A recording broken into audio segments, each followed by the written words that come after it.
Bonjour à tous, donc aujourd'hui on se retrouve pour une nouvelle vidéo et je vais évoquer donc la chirurgie bariatrique en dehors de la France. Donc je rappelle donc que j'ai été opérée d'une sleeve il y a maintenant 3 ans, en novembre 2016, je pesais 110 kg à l'époque et j'ai perdu un peu plus de 40 kg. Et je rappelle également que je ne suis pas professionnelle de santé et que je partage simplement mon témoignage, voilà.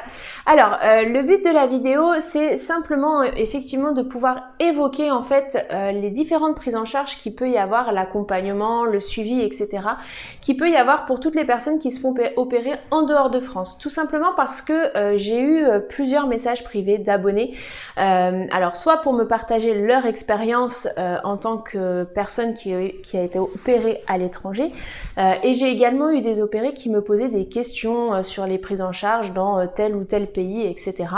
En toute sincérité, moi je ne connais pas, enfin j'ai pas les réponses pour ces personnes-là, tout simplement parce que j'ai été opérée en France, que mon suivi se fait intégralement en France. Et puis il faut savoir aussi que d'un pays à l'autre, les prises en charge sont totalement différentes. Dès que voilà, j'ai quand même par curiosité regardé quelques informations, on se rend compte que c'est très différent. Donc le but de la vidéo, c'est bien évidemment pas de polémiquer sur la qualité du chirurgien dans tel ou tel pays, etc. Pas du tout. C'est simplement de recueillir un maximum de témoignages, d'avis de personnes qui se sont faites opérer en dehors de France et qui peuvent du coup expliquer quel est leur ressenti, comment ils se sont sentis accompagnés sur le long terme, pendant l'opération, etc. Donc voilà, c'est vraiment le but et c'est pour ça que je vous invite à partager en commentaire pour tous ceux qui se retrouvent dans cette situation.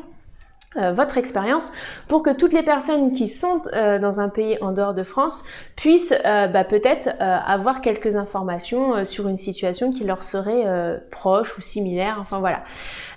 Encore une fois, hein, je le redis, mais ce qui fait aussi la richesse de la chaîne, c'est justement ce partage d'expériences, de témoignages qui permet d'être un peu une source d'information ou de renseignements pour toutes les personnes qui débutent dans la chirurgie. Alors, en ce qui concerne les avis que j'ai pu avoir, je vais aussi être assez transparente.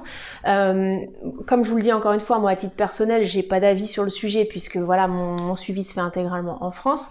Maintenant, ce qu'on a pu me retranscrire, j'ai eu des abonnés qui résident en France et qui ont été se faire opérer à l'étranger, qui ont parfois eu des avis positifs en fait sur l'opération elle-même et qui m'ont fait ressortir peut-être un manque d'accompagnement sur le long terme ou qui était plus difficile puisque du coup après il y avait un retour en France, donc la distance etc était un peu compliquée.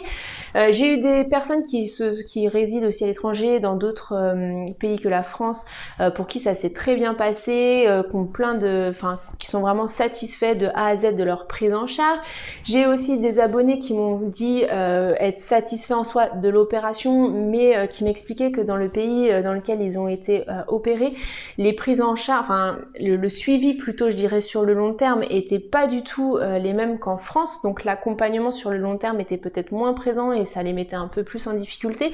Voilà, donc j'ai vraiment eu des avis très divers et donc le but de la vidéo c'est pas de vous dire voilà dans tel pays c'est comme ci comme ça, parce que j'ai pas d'objectivité, de même que je vais pas vous dire dans tel pays la chirurgie ça se passe bien, ça se passe mal, parce que j'ai aucune objectivité là-dedans, j'y connais rien et puis c'est pas ma place ni mes compétences clairement. N'hésitez pas donc à laisser votre commentaire et puis je compte sur vous pour liker et partager. Je vous souhaite une bonne soirée, je vous dis à demain pour une prochaine vidéo.